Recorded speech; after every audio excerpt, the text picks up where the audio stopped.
July 4th, 2014. This is the Wikipedia page for Christine Lagarde.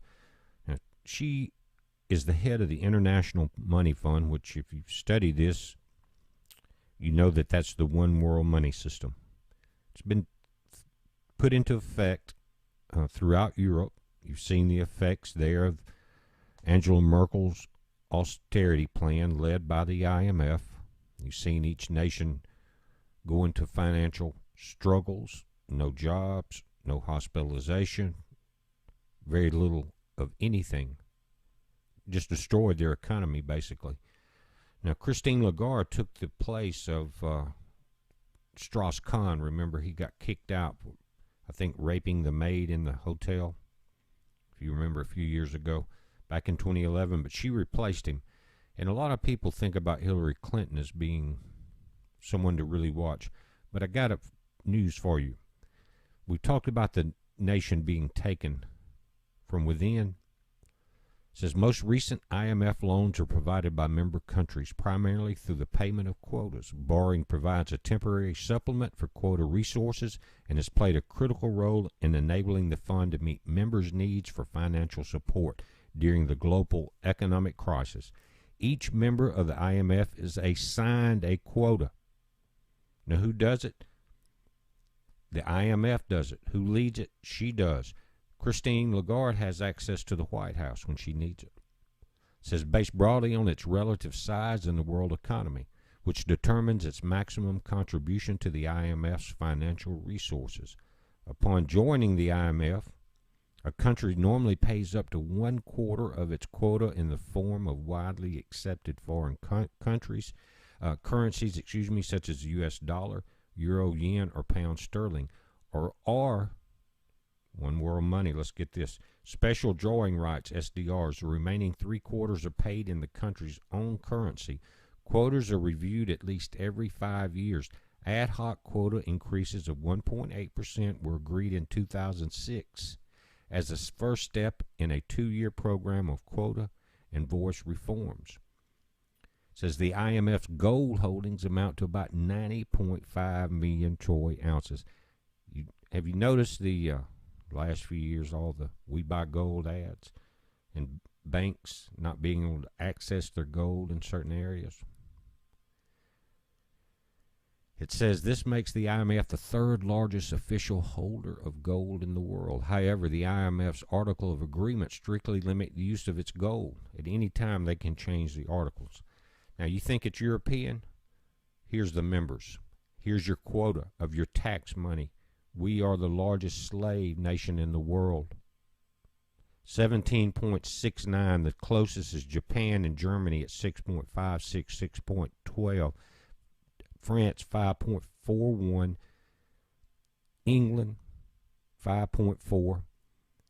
Listen, the rest of the nations, rest of the 158 countries not listed here are 20.11. But look at the percentage. 6 is the closest to nearly 18%. You wonder where your money's going? We never got to vote for this, guys. Never. I've talked about this IMF for 3 years. Now you're seeing things come to pass.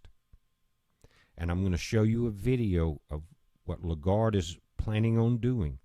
Now, the second part of this video is a question. That's what I was talking about, because I know nothing about numerology. Thank you so much. Merci beaucoup. As you can tell, I do as I'm told, and I thought I had to stand up at the time when my immediate predecessor would sit down, and clearly I failed. Good afternoon, and thank you very much for having me with you. I would like to thank the National Press Club, and especially President Angela Grilling-Keane, for not only inviting me to this prestigious venue, but essentially presenting the outline of what I want to talk to you about now. So it's as if we had prepared that together, which we have not. Now, let me first of all, of course, begin by wishing you all a Happy New Year. I guess it's still time to do that, given that we are just exactly halfway through between our Western New Year and the Lunar New Year, which will loom in a few weeks' time. I think it's also appropriate to wish ourselves a Happy New Year, given what I would like to talk to you about, which has to do with the global economy and what we should expect for 2014. Now I'm going to test you numerology skills by asking you to think about the magic 7. Okay? Most of you will know that 7 is quite a number in all sorts of themes, religions, and I'm sure that you can compress numbers. We think about 2014. All right, I'm just giving you 2014, you drop the 0, 14, 2 times 7. Okay, that's just by way of example, and we're going to carry on. That's just by way of example, and we're going to carry on. So 2014 will be a milestone and hopefully a magic year in many respects. It will mark the 100th anniversary of the First World War back in 1914. It will mark the 70th anniversary,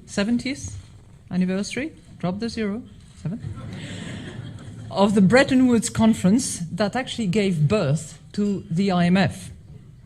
And it will be the 25th anniversary of the fall of the Berlin Wall. 25th. Okay.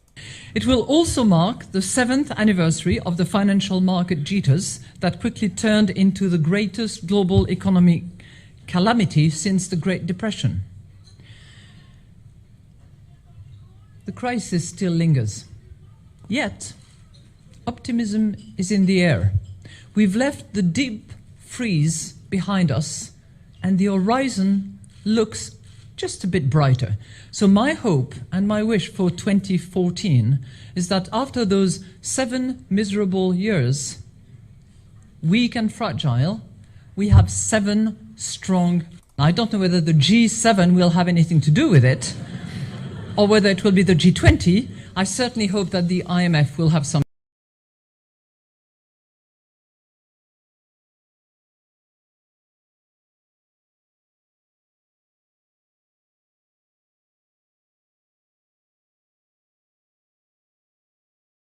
something to